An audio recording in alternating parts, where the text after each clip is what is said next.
you're very welcome back to the Lads Podcast. I'm Daragh. And I'm Steve. And I'm Daragh. And I'm also And Andy. I'm Steve. Yes, that's and me. I'm Daragh. Yes. And I'm Stop Daragh. interrupting. And I'm Daragh. And this week, okay, I'm going to try Daragh. my best to stay in up here, okay?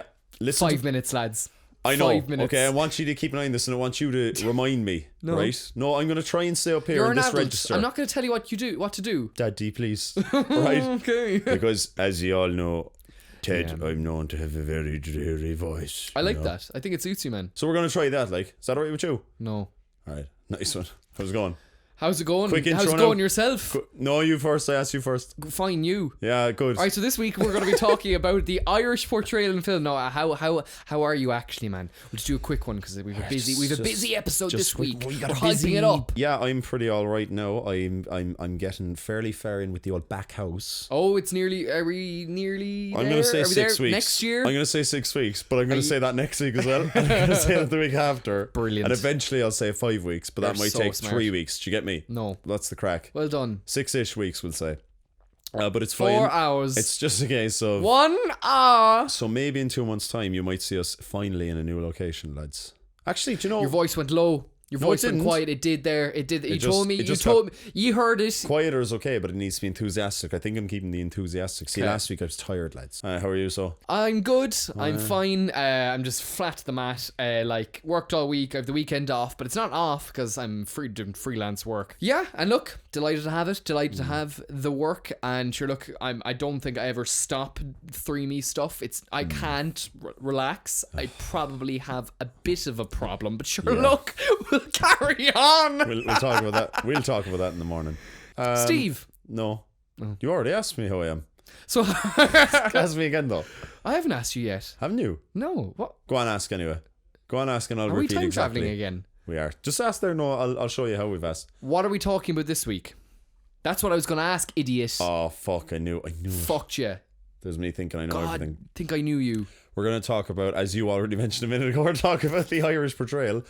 The portrayal of Irish people Yeah. in media, I guess, namely Mostly Hollywood. film, Yeah. What Hollywood else? film. but- Newspapers. Daragh, What? would you like to start educating our fucking viewers, not normal viewers, our viewers?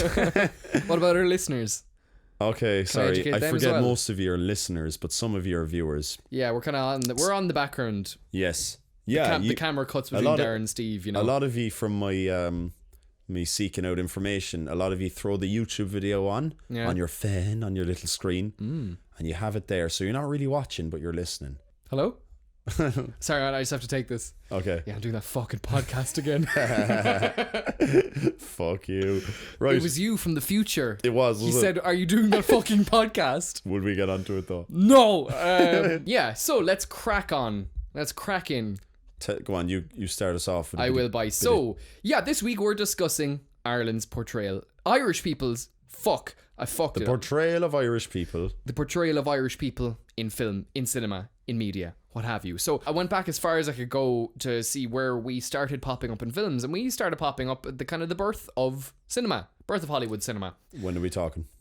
2006. Oh yes. Okay, that was Hollywood's that was year, it. wasn't it? Yeah. That was okay. when Hollywood That's when started. Citizen Kane came out, wasn't it? Now, this is actually kind of a good canonical sequel to last week's podcast where we talked about Irish diaspora because, you know, we weren't necessarily liked as we talked about last week. And look, if you want to catch up, 'tis there. Yeah, but, we're obsessed with our country because we're doing so many fucking Irish podcasts. Yeah, you swear we're Irish, but anyway, and we're not. You're not Irish.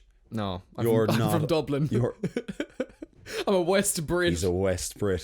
Yeah, so we were kind of depicted in early films very crude, drunk, buffoonish Irish labourers. Okay. It was a big early one, and then later on cops, So- because that was a big profession. And that was Cops. in the old films, like the black and white 2006, films. yeah, In yeah. 2006, the black and white films, yeah, cool. So these are the ones that didn't have audio, yeah? Would this be the right time it would have frame? been your silent movies. Yeah, Yeah, Charlie like, Chaplin, Someone's The down in the Boys. corner booting away on a piano. Was Charlie Chaplin Irish? No, he wasn't. I think he'd Irish He heritage. did, didn't he? Because there's a statue of him in Kerry. So then as a kid, I saw that and said, he's Irish, that's it. He is, yeah. So Pat and the Populist. It's a film from 1896. Okay. So fucking hell, yeah. a few years back. It had an Irish labourer dropping bricks on a politician he doesn't like. So I think that was one of the first times we showed up in film. I always did that at work, yeah. You drop bricks on people, on politicians. I dropped scaffold tubes on Fine Gael members. Literally. Leo walking up Shandon Street and you try I'm and working kill there. him. You try and commit Oh crime. shit, I dropped a tube. Oh no. Oh no, I just murdered someone. Yeah, Damn. but he's invincible, you see. I've dropped it on him and he still survived. Sorry, go on. Also, from 1896, we have the Irish way of discussing politics, where two hostile Irishmen are disagreeing on political topics until beer is introduced. Oh, Haha. yes. You'll notice there's a lot of paddywhackery, but eventually it does phase out. So there was also a negative portrayal of Irish women too. So in 1898, we had the first of a series of films. Well, they were all kind of short films. They weren't that long. Yeah, that was the thing back then, wasn't it? That focus on a character trope of Bridget. So the first being how Bridget served the salad undressed. And the rest of the series are going on, they're based around this idiotic domestic servant, how Bridget made the fire in 1903, etc. So there was this trope. Yeah. A Bridget, basically. And it was this dumb, idiotic, clumsy, stupid klutz. But the klutz was kind of, we were on the side of the klutz. This is more to laugh at. Yeah, fair. And it was the Bridget. So the topics then started moving into politics. So we have in 1907, When Women Vote, which I don't think they could vote at that stage in America. 1907. When Women Vote, the first meme, is it? When this happens, the when meme. Like. It's actually on TikTok. Is it? Probably not.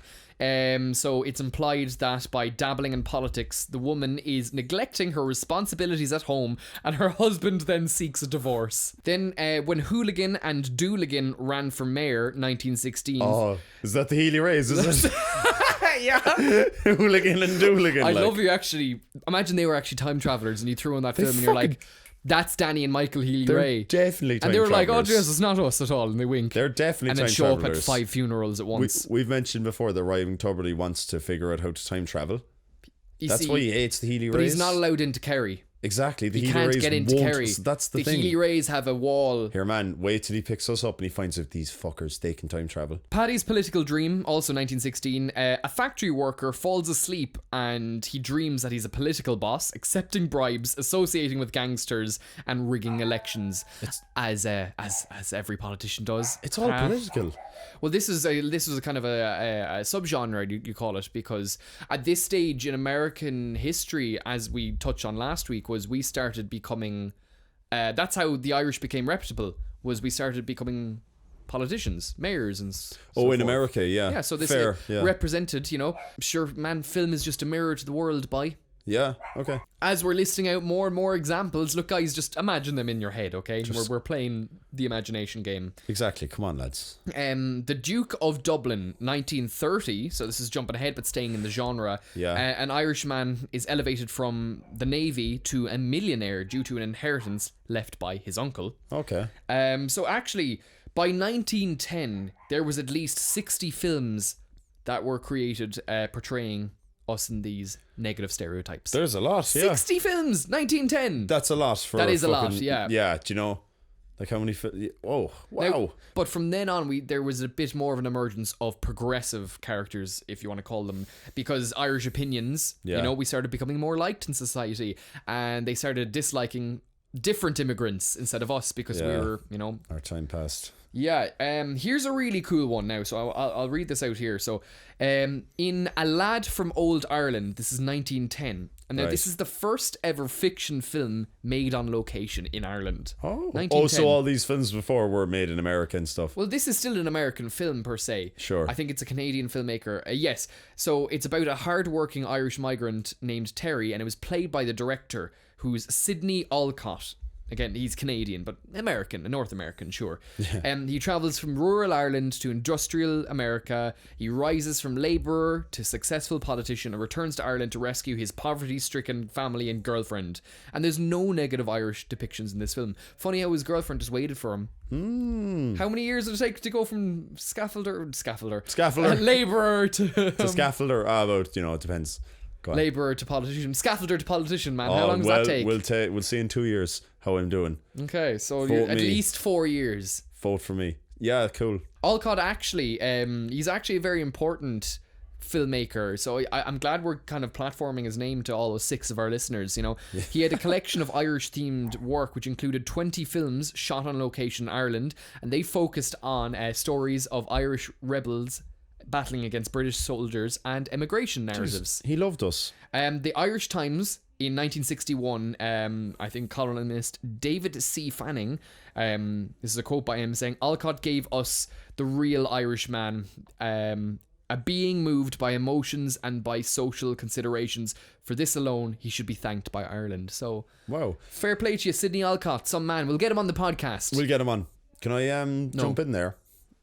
Thanks. It's very interesting how this is very much like a sequel to last week's podcast. If you haven't listened, do give it a listen. Aye. About how we were the to the Americans we were subjects of a lot of discrimination. Discrimination, yeah, exactly. Yeah. That at some stage started to change, right? Yeah. Yeah. So at some stage we started getting the respect and the like and being liked. So you're saying the late 20th, late 19th century, these films are being made, yeah? Up until the early, it's kind of the early 20th. It seems that like from the kind of mid. But you see, it would have been fresh in their heads. We would have only been coming in mainly after the famine, the mid 19th century. So mid still late, 50 years, 60 years on, they start making these films about us because we have that reputation. But then that kind of suddenly starts changing.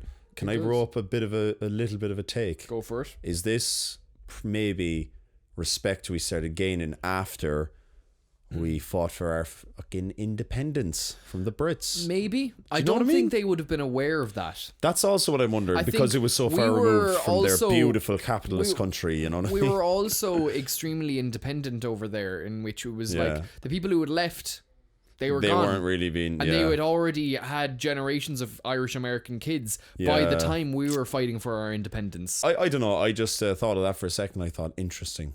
Because we're loved now, as we discussed last week. Anyway, go on. I'll throw out a few more examples. We'll belt them out because you're probably sick of just hearing me list shit. So we want to talk about Eastenders then, you see. We do, yeah. We're dying to get on to Eastenders. We're just going to watch it and you're going to listen to us watching it. So How Molly Malone Made Good, 1915. It deals with an Irish woman climbing the political classes and marrying a middle-class Yank. Now, this Cinderella narrative became very prevalent. We have Amarilli of Clothesline Alley, 1919, Irene, 1926, and the break of this norm was Mother Macri, maybe, 1928, where an Irish boy is adopted by an American family. So yeah, this whole kind of Cinderella, I wouldn't say white savior, but kind of like, oh, marry from your dirty Irish family into an American family. Now, America's a melting pot. You hear that phrase going around a lot. So a subgenre that started coming around then was kind of depicting two culturally different ethnic groups, like Irish and German, Irish and Italian. And a very popular subgenre was Irish and Jewish people. Okay. Obviously, Jewish people being a huge, would you call it, I guess group of people in America. So a popular set of films produced by Universal Pictures was the Coens and the Kellys. That ran from 1926 to 1933, and those films were based around an Irish police officer named Patrick Kelly and a Jewish grocery store named Jacob Cohen and their respective families. So all the adventures and hijinks they got up to. Okay. Yeah, so interesting. And so the Irish actually we were cops. We became police a lot over in America. Okay. So the Irish cop is one of the most foremost recurring characters in early American cinema. A review of films produced between 1910 and 1930 showed that at least 30 productions contained an Irish cop as a leading character. Okay, so yeah, that's kind of where I got up to in this really early American cinema. So we're there, we kind of go from just thick labourer paddywhackery to okay, damsel in distress, you know, climbing the ladder to being a respected character. Interesting. And again, it was cop, it was the mirror to society. Let's jump forward to more modern times. Yeah. So we'll go through a lot of examples of like how badly Irish people and Irish accents were portrayed in Hollywood in more current times, or maybe in the last 20 or 30 years or whatever. Yeah, sure. And Yeah, but I want to talk about one example in a bit more detail. Is the best show in the world. One Fair in City. 4 people. Yes, Fair City. They can't depict Irish people. Somehow they can't though. You know what I mean? They're all Irish. It's an Irish made show, and yet I don't believe a fucking word they say. Apparently in Fair City they're now bringing COVID into the storylines, but apparently it's just bollocks. It's like, do you know what? Oh Jesus, yeah, there's a lot of hand washing going on. Yeah, Jesus. The pubs aren't open. Oh jeez, yeah. How do we have our affairs? But so 1 in 4 of the British population watch this show, Eastenders. Right, you all know it. You all watched it. You hate it, and you all watched it anyway. It's addictive, isn't it? It is. DM me if addictive. DM me if DM me if he's Just DM him. Just DM me anyway. On what? Slide You're not in. on social media. I am on social media. Which one? I made the BBC. Do you have a point? I do. EastEnders, right? If you don't know this, I just found this What's interesting. I never know EastEnders? this. Give me a 20-minute It's a tangent. fucking British soap opera. It's a good show. Well, it's not, but you know, it's everyone loves it. So in 1997, so the show would have been going for about 12 or 13 years at this stage. Cool. The London-based soap opera had a storyline where Ian Beale's mother, I think Ian Beale, you remember Ian Beale? I've got nothing left. I've got nothing. It was so weird. I watched this episode. Well, I didn't. I watched the episode before it. I couldn't find the episode online at all. Yeah. I was looking for it. I couldn't get it. find it either. Because it was banned. Oh, did you look into this? So apparently there was outrage over this fucking EastEnders episode. So what happens is, in the episode previous, which is the one I watched, I intended to skim through it, and I ended up getting so addicted. I was just watching it. I was like, oh fuck, I'm watching EastEnders. Oh no. So Ian Beale, and it was like fucking, 4-3. It was like really old. And Ian Beale and his family or something, they find out that there's a fucking long lost relative in Dublin. So they head off to Dublin, for an episode. Apparently it was just like so offensive. Like every man that was depicted in it was like fucking spitting on women and pouring drink on women, like so rude. Over the top apparently. Dear. And they had like, this is Dublin now, and they had like farm animals wander in the streets. Yeah. Yeah. That's what happened in 1997, We didn't have computers. And, yeah, so they were all just drunk, rude, lazy, smelly, and like, it was apparently just so fucking bad. The BBC had to issue a formal apology for it, because there was just fucking so much fucking outrage. Because a lot of Irish people lived in Britain, and a lot of Irish people watch EastEnders and always have. Like, that was the thing in my family for years. The Irish embassy, what the fuck are they called? The Irish embassy in England. They were really feared that tourism would like bomb after it. Such was the outrage. Like, Jesus. I think there was a bombardment of complaints on every radio station in England and Ireland and stuff. So it was funny. So that's the crack, boy. EastEnders. Brilliant. Boycott EastEnders. 23 years too late. So that's one depiction, and unfortunately we can't play an audio clip, but for the rest of the examples we will. So what we're going to do on this section of the Lads podcast, powered by Steve, is we're going to play a little clips of really fucking terrible Irish accents, or just crap portrayal of Irish people in film and TV and video games. So we're gonna add a little bit of a commentary part. So yeah, let's fucking horse in. Okay, we're about to throw on Tom Cruise's terrible fucking far and away accent. This is like the antithesis of terrible Irish accents in films, because it was a big film. Yeah, and a lot of American people, just because we were told, one of our patrons actually told us that, like, I accepted that's how Irish people sounded. Yeah. And if you want to be a patron, patreon.com/The Lads Podcast. €50 a week. It's all we ask. €50 a month. Come on, lads. A month, a week, a day. A week, a day. €50 a day. So without further ado, here's Tom Cruise being a fucking padwackery fella. Tell me you like my hat. You're not wearing a hat. Say it. Say you like my hat. You're not wearing a hat. Say it. I love, underneath that awful accent, you start hearing Tom Cruise's intensity. Say it. But they're genuinely trying, like. They think they're doing a good job. He's actually trying. Like, he's probably spoken to one or two Irish people. I'd say he fucking hasn't. No, I'd say he thought he there's a did it trend there. we'll hear in all these. Is this all this sing-songy Irish accent? I don't know where any of them got it from, because none of us talk like this. There's probably few Irish people that talk like Nobody talks like that. No, but I'd like to say I've probably met Michael D. Michael. Michael has a lovely accent, whatever it is.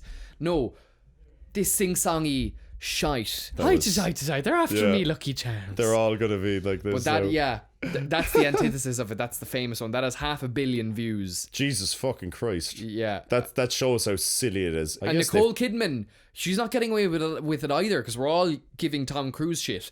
Nicole, that's a fucking crap Irish accent as well, both of you. Because it kind of, hers kind of flows into this like English and an American. Oh no, hers was bad too. Like, our next example is also probably the second most popular one. P.S. I Love You. Jared Butler, who's is he Scottish? Oh, I don't know, but I think he is. I think he's Scottish, but he plays an Irishman. Let's have a listen. Have a listen. I'll leave if you want me to leave. Then leave if you want to go. Go ahead, leave. Don't push me, honey. You want to leave? Just say goodbye. Ask me bollocks. Stop acting bilingual. Oh, kiss me arse. Yeah, not great. Kiss me arse. Kiss me arse. Fucking, that's definitely the worst. No, I know it's our second. I that's wouldn't so say it's bad. no. I don't think it's worse than Tom Cruise's. It's crap. It's a bad Irish accent. It's not even an Irish accent. It's not Tom even Cruise an Irish is accent. at least a fucking heightened. Tom Cruise. I understand that he tried. This fella looked at some other accent and thought that was it. I think he just. You know what I mean? It sounds like he just winged it. And was I'd say like, just said, Irish man. I know what Irish people sound like. Whereas Tom Cruise was actually trying to impersonate the fake Irish accent that he thought that all Americans think is the Irish accent. I wouldn't think it now. We all have the internet now. You know what Irish people sound like. It's us. What about Brad Pitt in Snatch? Why Oh, do you like dogs? yeah. Will we throw that on? I'll throw it on. We'll throw it on. You still got a car. I suggest you use it for you're not welcome anymore. I think you should fuck off now, but you still got the legs to carry you. Nobody brings a fella the size of you unless they're trying to say something they're talking, right, bye? Yeah, you're right, ba. Do you know what's funny about this one? He's done his research. He has. That's what I'm saying. To throw in by, and not boy, but by. You know. Yeah. Now he's absolutely making a Hames the accent, but he's playing a traveller character. He's playing an Irish traveller, yeah. Yeah, so I think maybe the speed and maybe part of the enunciation. There's a good attempt. Yeah. But underneath it all, there isn't a concrete enough Irish accent, so it's a no from us. Also, there's no excuse. You're a fucking Brad Pitt. You're a Hollywood fucking paid like one of the best actors go in Hollywood. So come on, get our accent right. Do you know what I mean? Actually, why can't any of them do it? Like, on to the next person, right? This person is technically Irish and made a Hames of a different Irish accent. Who's this it's again? Liam Neeson as Michael Collins. Oh my god! Like, roll the clip. The fact that the candidate you're being asked to vote for is at this moment rotting in an English jail shouldn't put you off. Sure wasn't I in one myself till a week ago. What is that? it's actually. It's not a Cork accent. No, it is kind of West Cork. Kinda. It's not great, but it's. It sounds like him trying to do some kind of country accent. Well, he's do you know what? But it's not Cork. He kind of sounds like my granddad, who was born and bred in Ballydehob, which is also near where the Michael Collins is from. I'm related to Michael Collins. You actually are. Yeah, I actually am. So explain to the audience. No, I've probably already explained. I don't think so. Go on, say it anyway. Okay, so Michael Collins is I call him my fourth cousin because I don't know exactly, but my great granddad's first cousin. No, my great grandmother's first cousin was Michael Collins. She married a different man named Michael Collins who was in the different Collins clan, you know? Okay. So it happens her husband was the Michael Collins who was my great grandfather, but her first cousin was actually the Michael Collins. So unless there was inbreeding going on, who knows? Okay, so look, that to me that just went in one of my ears and out the other, and for a lot of you out there, probably the same. But look, there's probably someone out there who understands how cousins and second and fifth and twice removed works. So tell us if Steve's actually related to Michael Collins. Please do, because the way we say it is, it's her first cousin, so it's my granddad's second cousin, my dad's third cousin, my fourth cousin. That's just loosely what we say. I don't know. I think there's a once removed there. So you've Michael Collins blood. Oh, look at me! I am Michael. I made the BBC. Very good. Yeah, no. So Michael Collins was a traitor. But I think kind of trying because it doesn't sound like Cork. No, but Cork City and West Cork are fucking different accents, man. They are. And I'm saying, I didn't say Cork City. It's like Cork. I don't hear any Cork in that Cork's now. Big Cork. There's a lot. North Cork. I know, but it's Cork. Like there's no Cork. There's no that back at the Michael throat. Collins didn't sound like the Young Offenders by. He did though. He sounded like Jock. So Michael, he was probably West. He probably like that. But he was also in Parliament by, so I'd say he had a good. Enunciate. I'd say he enunciated quite well now. You sound like Liam Neeson now. Here we are. I'm Liam Neeson, but So, I'm bald. go on, let's go to the next one. Yort. Throw on Will Poultier's Dublin accent in Grasslands. Apparently it's very good, but I've never heard it. On we go. Alright, what's it coming to? It's a 40-cent fine a day.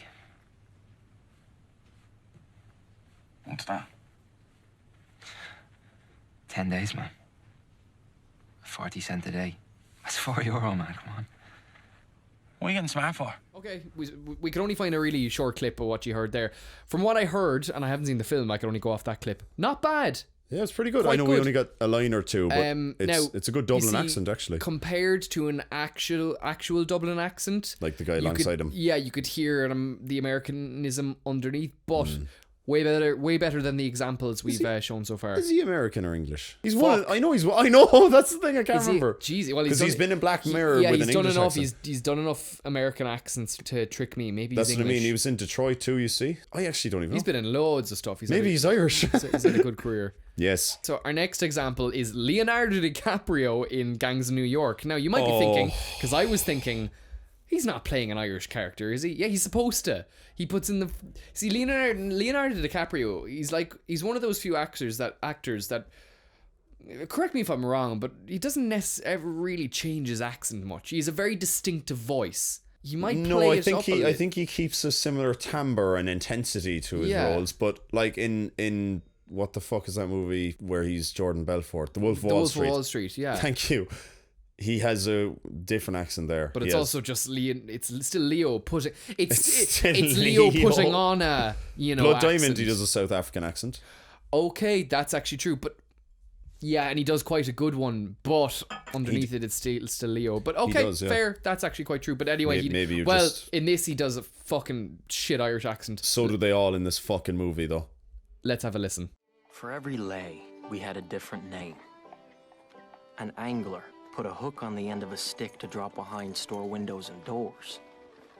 An autumn diver picked your pocket in church. That is literally Leonardo DiCaprio in, I don't know, fucking Titanic. Yeah. He's literally doing it. He's doing the Leonardo DiCaprio Is thing he Irish where or is he supposed to be Irish or English in Leo DiCaprio? In Leo DiCaprio. Man, I actually haven't seen that film in full. Or is he an American trying to get home? It doesn't matter. Well, is he? So if that's the case, then we're really wrong here. But like, fuck it. Let's just pretend he is trying to do an Irish accent. He's doing it bad. I think he is trying. No, in this he's playing an Irish character. Okay. Literally. It's crap anyway. Yeah, it's fucking very bad. How Jesus dare you? Christ. Again, you're one of the best in the business. Give back your Leo. Why is everything a Leo? Give back your Oscar, Leo. I'm not a Leo. I'm a Virgo. You're a virgin. Oh, yes. Je suis vierge. If you want to hear that story, go back to the first podcast. Did I say it there? You did. In the same film, one I thought was so fucking just so horrendous and insulted was John C. Reilly's accent in Gangs of New York. Oh, yeah. Will we play that? Yeah, go on, we'll play it. Listen to this now, lads. You'll enjoy this. No, it's not an easy bill. No, I wouldn't say that. But my allegiance is to the law. I'm paid to uphold the law. You know what I'm thinking these actors are doing? What? They're not actually listening to or actually speaking to real Irish people. They just go back and watch like Tom Cruise's thing in Far and Away and go, that's it. That's what an Irish person sounds like. I'll just base mine off that. I think that's how the Americans thought of it. Or they just read it on paper. It's sing-songy and they do They sing up and down. They go up and down. Which is like on paper is true, but there's actually like there's a bit more nuance to it. Do you know what I fucking mean? Like, I wouldn't say nuance to the Cork accent. Fucking every It's not Irish a fucking accent. lick of nuance to this. Or, you know what about? Well, I mean, 1 second there now. Let's go back to that. No, I'm gonna move on now to a video game adaptation, and the reason why I want to bring it up is because I played this game. It's Red Dead Redemption. I played it in 2010 or 11 whenever it came out. And there's an Irish character who's called Irish. Yes. Yeah. And I was excited to see him, hear him. And I was like, oh, it's 2010. We're going to have a good depiction of Irish people. Have a listen yourself. Even McCann. You got it all wrong, Welsh. All wrong. It was French, I promise. He said he was going to rip you off. Now he's ripping me off. Jesus, like. That was 2010. Part of me wants to say maybe we did used to sound like that, but then how would That's they what know? Is there recordings? I do research? I nearly wonder that too, man. Did we have much more wackery accents before we became more globalized? Maybe we fucking did, but maybe they're just 100. Sound like this. Maybe they're 100 years behind. I don't know. It's possible. Like, we can't be too. So we awesome this by. Do you know what I mean? Like, but even a Dublin accent. That's the thing. Yeah, that's a strong Galway or Midlands accent. Can I move on like this? Can I move on with that one to Red Dead Redemption 2? Yes, where there's a very good Irish depiction. A lot of them. There's a lot of So true. in Red Dead Redemption 2, the sequel to that game, excellent fucking game. Two of the main characters, Molly and Sean, are both clearly Dublin actors. Like, so clearly, there's no, like, you just know by them. And there's a lot of extra, like, the gang, the O'Driscoll gang and the Murphy gang, they're all Irish, so you hear them as well. So here's a taste of what they sound like. Here's a clip of Sean. Have a wee drop. I'm new. I mean you no harm. I've come from Donegal, in Ireland. You don't say. So that one there, that's a funny one because that's clearly a Dublin person speaking. You know? Unless it's just someone with a really good accent. No, I'd say it was just a bit of a look. That's something I'll forgive in the script. It's a Dublin actor, but the character says he's from Donegal. Sure, look. By the way, I never mentioned, but a lot of these are actually taken from the audience too. These are ones that we both had, and they're actually from the audience. So sorry if I didn't mention ye. What about Jamie Dornan's Cork accent in the Siege of Jadottville? Oh, the Siege of Jadottville. Jadottville, I think, yeah. Will you get that up there? I will. Just appeared there's no need for us. Because no plan survives contact with the enemy. That's a Rommel saying. I never liked Rommel. Not many Frenchmen like German tacticians. Oh my god. I just hear his Northern Irish accent though. That's so bad. That's worse because Liam Neeson is also Northern Irish. Yeah. Or is he? Yeah, he is. He's from Northern Ireland. I think he's in one of the Occupied Six, wasn't he? So, but Jamie, like, that's crap. Like Liam Neeson is the character from Cork? I don't know. Colin Andrew here said Jamie Dornan's Cork accent in the Siege of Jadottville was horrendous. I think that's worse than Tom Cruise. No, it's not. I just did a quick fact check, and Colin, I'm sorry to say, but you're fucking wrong. And the man who is Pat Quinlan, who Jamie Dornan plays, not from Cork, he's from Kerry, which is even worse. Yeah, that was not a Kerry accent. No, it was and also Colin, you're from Kerry, like, so you should. I'm gonna tell the Healy Rays in you. You're banned from Kerry now. And they're gonna kill you. You're banned from, what are the Healy Rays called again? Kings of Kerry? No, what in this podcast, what do we call them? The Healy Rays. They know, what was it in the old Irish cinema? Oh yeah. Please say you haven't forgotten already. It's only half an hour ago. Steve Collins. Fucking hate you. The Lads podcast. That's it. So yeah, that's a lot there now. Would we like to go slightly off topic and talk about according to Rotten Tomatoes, the top 10 Irish films? We'll just quickly, to end the podcast, go through these. Do you want to do this the crack? So these mostly are films that are actually made by Irish people, and you should probably give most of them a watch. They're really good. Nice. Some of them aren't, though. So if you're sitting down and going, I'm going to watch Far and Away again for the 10th time this week, then don't. Maybe watch one of these instead. Yeah, in case you're not an Irish listener, there's like a few of you, I'm sure, isn't there? There's about 4, yeah. Yeah, or do you know some Irish people haven't? But there's The Wind That Shakes the Barley. The Wind That Shakes the Barley is just class. The best. 88% on Rotten Tomatoes. I give it a thumbs up. Do you give it a thumbs up? I give it a 2 thumbs up, man. Well, I give it 3 thumbs up. Yeah, well, I don't even have 4 thumbs, and I give it 4 thumbs up. I gave him your thumbs as well. I am taking your thumbs off and I'm giving them up to Ken Loach. You like Cillian Murphy. You do, yeah, from Peaky Blinders. Well, you like him in fucking Wind That Shakes the Barley. Also, it's very Cork based. Load of good Cork accents where the war was fucking... Brooklyn, number 9.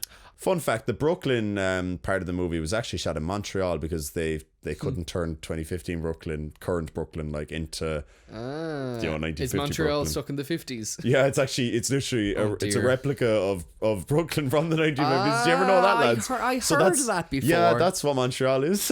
Brilliant. But yeah, it's a good film. I did it. I read the novel because I did it before it became a film. We did it for a comparative in Leaving Cert. Yeah, it's good. Saoirse Ronan, she's Irish. It's fine. It's not 90s. I think she's technically Irish American. Look, we won't even talk about that. We won't talk about it. Saoirse Ronan, if you haven't ever listened to this podcast, I love you. I just want that to be known now. Yeah, 97% of Rotten Tomatoes. I wouldn't give it that. It's a good film. Yeah, it's 97. Relax, lads. I know. I didn't think it was give it that 80. good. Okay, I never saw this, but this is a short film called Once. I've heard of it. Yeah, it's supposed to be brilliant. Yeah, Falling Slowly. I don't know, song? but it's some song that everyone loved. Bob Dylan loved it so much that he got the two main people to fight in front of him. To fight to the death before his gig. Yeah, that's exactly it. Yeah, so Bob Bob loved him so much he was like, fuck it, yeah, let's they're gonna fight to the death now, and that was them. That was it. No more. That's why a sequel wasn't made. They actually both died as well. That's what I mean. Fight to the death is only supposed to be one E. They both. Nah, Bob killed the winner. Yeah, and all. That was the deal. That's your prize. We'll give him that. So I never saw that. I see. There's a lot of these films I haven't seen. I want to go back and watch them now. The Snapper, 97% in Rotten Tomatoes. Never saw. Never I don't heard know. of it. It's probably class, lads. The Crying Game. Okay. Oh yeah, this is an interesting one. This is Neil Jordan as well. Before he did his shitty Michael Collins film. So it is a crap film. It's about a British. It is a shit film. Michael. Good story. Fucking Snape playing Devil. Michael. Like I've back to America. They don't Fuck even off. try to give him an Irish accent. It's like No, Alan he's Rickman. Fuck it, do Alan Rickman voice. But he's not even Michael. He's one of those actors that has one voice. Yeah. So Snape, except in Die Hard, where he plays a German baddie. I forgot he was in. That's Die where he Hard. came from. Really? That was his breakthrough Hollywood role. Yeah, and he was in his 40s. Wow. Oh yeah, he was very late getting into acting. Yeah, The Crying Game though. Have you ever seen it? No. I thought you might know because you're a cultured man of cinema. It's about a British soldier kidnapped by IRA soldiers. Arguably, since I was going to look up the twist, and I thought, no, I want to see this because it's been argued that it's the biggest twist in cinema history. Don't spoil it for listeners. No, I'm not going to. I didn't look it up. Are you listening to me? Did you not listen to it? I just said I didn't look it up, and I was going to. Arguably the biggest arguably the biggest twist in cinema history. I am your father. So I want to see it. Right, nice one. I love how I'm just listing out these class apparently films, but I haven't seen half of them. This is the list podcast. Really so is. do you know what number 5 is? This is great. Now this is why I want to include this. The Irish. This is the top 100 guys. You're doing the whole thing. The Irish pub.